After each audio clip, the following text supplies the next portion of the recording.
Alright, Chris, today on the show we're going to work on that pitiful Rampage carburetor.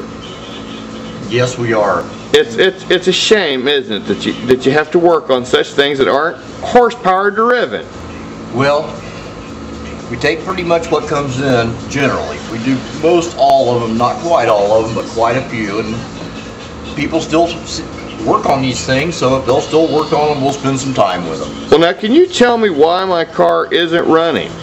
Well, from what we're just now starting to disassemble, we can see that we've never been rebuilt. Now, what is that actually? That's your secondary diaphragm, and that's got so many holes in it, this thing has not been a two-barrel for many years. So you're saying when I was going around, it was really more of a one-barrel?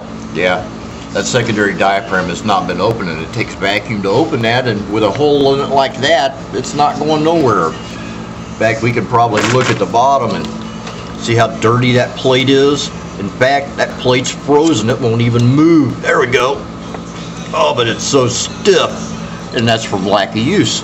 Really? Yeah, that's because that diaphragm has been bad for a long time.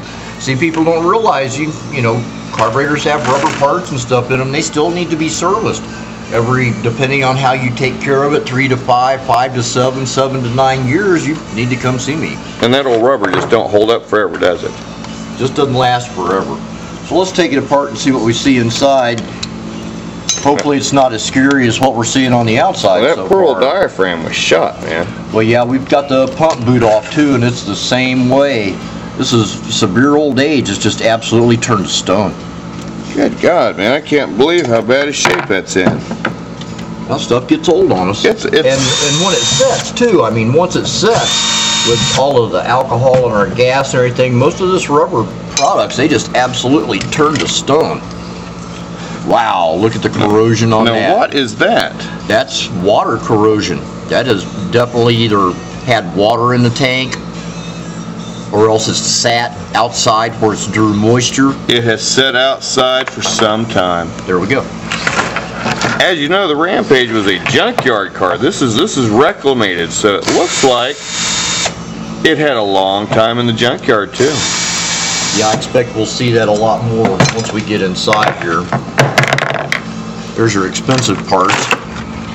Those are the expensive parts. Well, that don't even look good. That's the big money.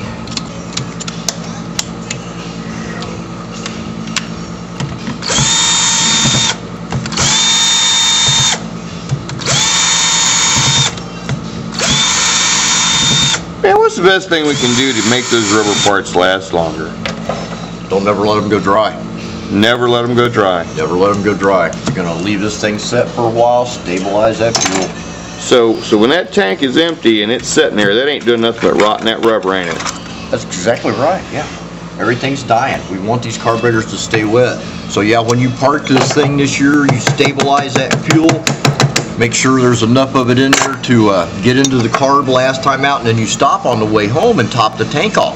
That way there's no room for condensation to form on the top of the tank. But yeah, wow, we've been out of service for years. Oh my God. And you know what the surprising thing about it is? That car ran. Not very well, mind you. Yeah, amazing, huh? Yes, but with that bad looking carburetor, that sucker still ran. Yeah, that's oh, corrosion, God. Water corrosion.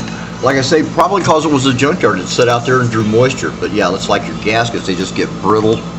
Everything gets so brittle. Oh, God, Chris. Man. Well, if it was a patient, it would have done been dead. Just old age. Just old age, ain't it? Feels like I do. Look at our bent stud. Well, now, you know that bent stud right there? Do you know who bent that?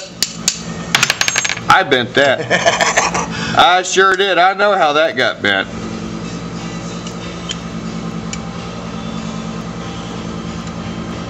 Choke blade's also bent too. Really? No, I don't think I did that. May have put a new one in that. I don't know if that'll straighten back up to suit us or not.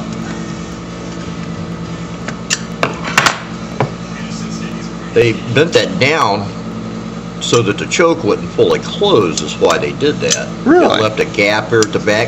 More than likely because the choke pull-off diaphragm we're going to take off now is probably just as bad as the rest of the diaphragms in the car. Oh, I would imagine all the diaphragms in this poor little carburetor are shot.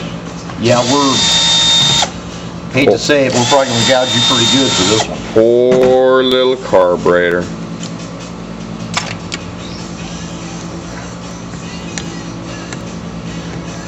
Ooh, that don't look good. It don't act like it wants to come off.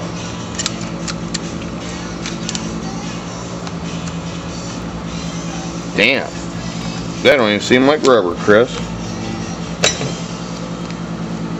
Not as bad as I thought. Not as bad as you thought. This has on here too this vacuum pod that goes to that choke pull off. Those delays are a failure a lot. It may not be supplying vacuum to it. It could be that this delay has gone bad and it's not working this at all. I mean, that is stone. We were sure putting a new one in it when we rebuilt it. Right.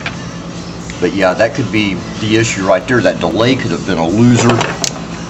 The one that was surprised me so bad was that secondary diaphragm. Yeah, that was. Yeah, it's even corrosion around the threads. Just like I say, this puppy's been sitting for a long time. Well, I know when we got it from him, it was ready to go to the shredder, and it had been out there for probably a year or more, I'm sure of. And then how long and whose backyard too? Yeah, exactly. And then whose backyard did it sit in for 2 years before that? Ain't that the truth? Write the jet numbers down here real easy so we don't have to hunt to look them up. That way they're right in the casting, just nice and handy. And we want all of this stuff out of here because it's all got to come out to get this thing to come clean. There's one tube out. See how corroded?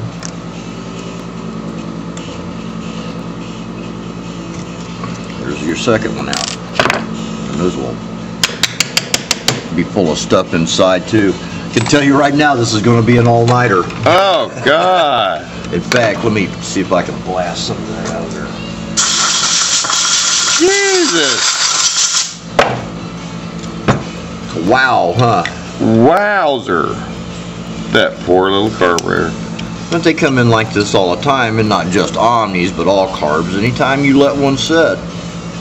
It don't take much, does it? No. Anything over about 30, 60 days, I mean, just everything turns to stone. And it's a lot of it's the alcohol in our fuel. I mean, it used to be not so bad when it was just gas. The gas would just turn to varnish, but that alcohol tends to carry moisture with it when we do alcohol carburetors, these alcohol racers. I mean, everything's corroded in them. The screws corrode, the springs corrode, because water does carry, or alcohol does carry water. I didn't know that.